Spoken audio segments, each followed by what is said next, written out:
What if I told you that one of the most promising guards that the NBA has to offer has only one All-Star appearance and 0 trips to the playoffs to show for their first 5 years in the league? We're talking about one of the league's premier scorers and a truly elite passer that could turn a handful of teams around the NBA into true title contenders. And the craziest part, we likely still have not seen him at his peak, as he is only 23 years old. Of course, we are talking about LaMelo Ball, and today we will be answering the question of if the Hornets are holding him back from being recognized as one of the top young talents in the NBA and his development into being a future face of the league. Before we move on, I'd like to ask you a favor. It's incredible to see that many viewers watch our videos and don't subscribe. If you can take a quick moment of your time to kindly leave a like and subscribe to this channel. This will make a great difference to us. And in doing so, we can continue creating more new and exciting content for you guys. Thank you for your time. Let's move on.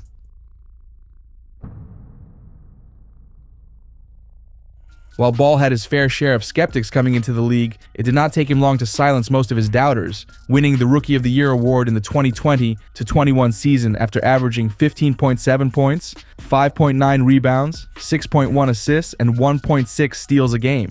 In the following season, he made his first and shockingly his only All-Star appearance up to this point of his career. In this season, he averaged 20 points per game for the first time in his career, something that he has achieved every single season since.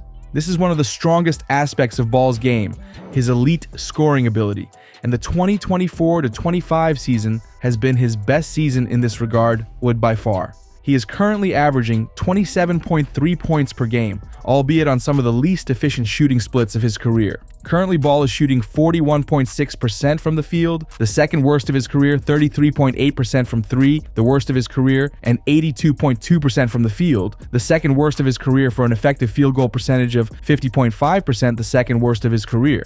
While he has gone through a bit of a shooting slump this season, it is clear that the Hornets coaching staff has accepted that the team has their best shot of winning when he has the ball in his hands and the offense runs through him. Even when his shot is not falling, he possesses elite vision and playmaking ability that makes him one of the most talented passers in the league. While he is averaging the second fewest assists per game of his career, this comes as a result of 2 major factors. The first being that he has had an extremely shoot-first mentality, and the second being that there is currently a lack of a supporting cast around him in Charlotte.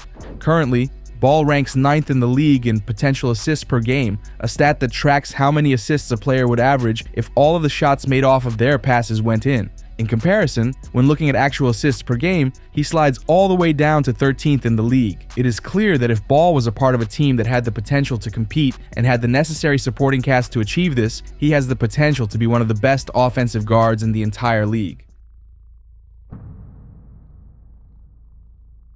This brings us to the next point and arguably the biggest factor in why Ball has not already been a perennial All-Star, that being the poor performance of the Charlotte Hornets. Despite Ball playing at a very high level every year since he has entered the league, it has failed to translate to much, if any, team success. Since joining the Hornets 5 years ago, Charlotte has failed to even come close to sniffing the postseason. Twice the team has been able to earn the 10th seed in the Eastern Conference. Unfortunately for Ball and his team, both of these seasons came in a time before the play-in tournament was established. Outside of these 2 seasons, Charlotte has finished 14th and 13th in the East, respectively, and this season they currently sit in the 14th spot with an abysmal record of 38.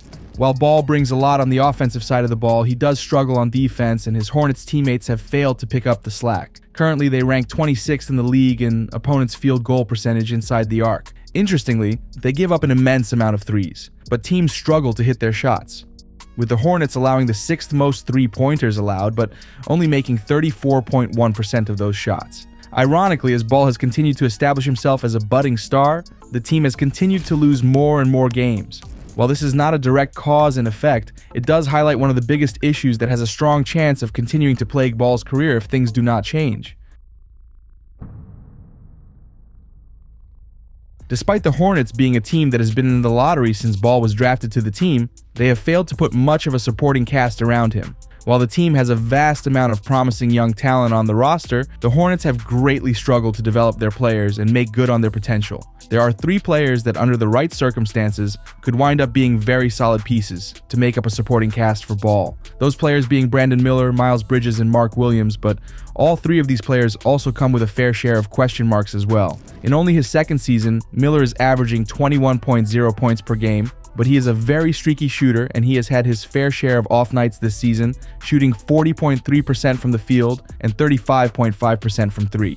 Bridges is another player who scores frequently, averaging 19.5 points per game this year, but he is shooting a very rough 43.8% from the field and 30.4% from beyond the arc. Finally, Williams has emerged as a promising inside scorer and a dangerous lob threat, averaging 15.6 points on 58.6% shooting from the field, but it is clear that the team is eager to move on from him, dealing him to the Los Angeles Lakers in a now rescinded trade due to Williams failing a physical. This raises the question of how long he will be able to play at this level and what his longevity looks like. While there are some talented pieces around LaMelo, none of them are consistently playing at a high level, and it clearly is still not enough to allow him to fully develop his game or enough for the team to be anywhere near successful.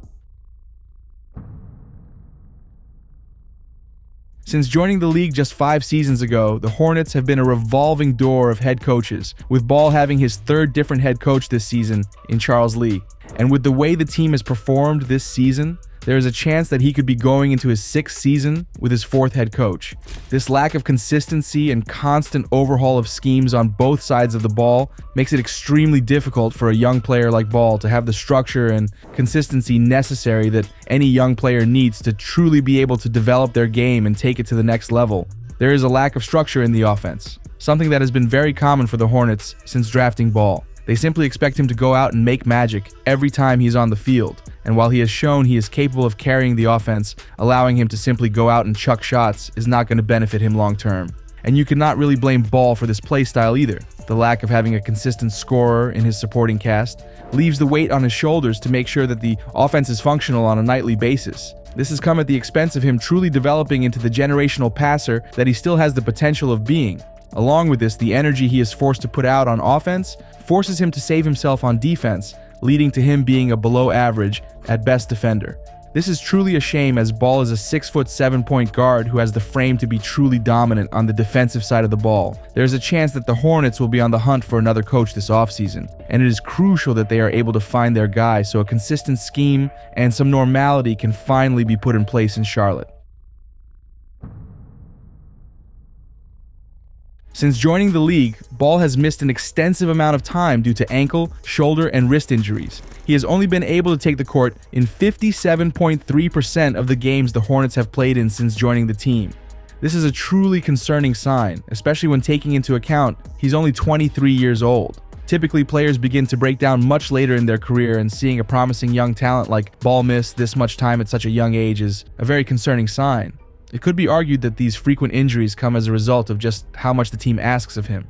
He is forced to do almost everything for the Hornets on the offensive side of the ball, and Ball is a player who is frequently fouled around the rim, oftentimes landing awkwardly and attempting to break his fall, leading to these ankle and wrist injuries. Being able to cut down on his workload on the offensive end likely could lead to Ball's injury frequency being reduced, but this once again circles back to the team putting together an adequate supporting cast. The Hornets have made it very clear through Ball's first 5 years in the league that their front office does not have what it takes to put the team around him that he needs to compete or even make the playoffs. With the amount of injuries he has already suffered at such a young age, the clock is ticking for him to truly make his mark on the league, and there is a chance that he could finally request a trade this offseason. If he were to do this, absolutely no one would blame him, but it raises the question of where would he go? There are 2 teams that stand out as perfect landing spots that would allow Ball to truly become a star. The first being the Houston Rockets. They have a very well-rounded roster that would give him more than capable scorers on the offensive end, while still possessing the defenders necessary to assist him with an elite coach in Ime Udoka. A potential package could look like Ball for Jabari Smith Jr., Dylan Brooks, 2 first-round picks, and a second-rounder. The second team that would be a great fit for Ball is the Orlando Magic. Pairing him with Paolo Banchero is a match made in heaven, as the two have games that would complement each other perfectly. This deal could look like Ball and a role player to make salaries match for Kentavious Caldwell-Pope, Anthony Black, Jet Howard, 3 firsts and a second. LaMelo Ball has the skill and traits needed to become a future face of the league, but there are a handful of factors that have held him back from even being a frequent all-star. What do you think is best for Ball moving forward? Do you think the Hornets are holding him back, or should he rough it out in Charlotte or demand a trade? If so, what team do you think should make a deal for him? Let us know in the comments. And don't forget to like and subscribe.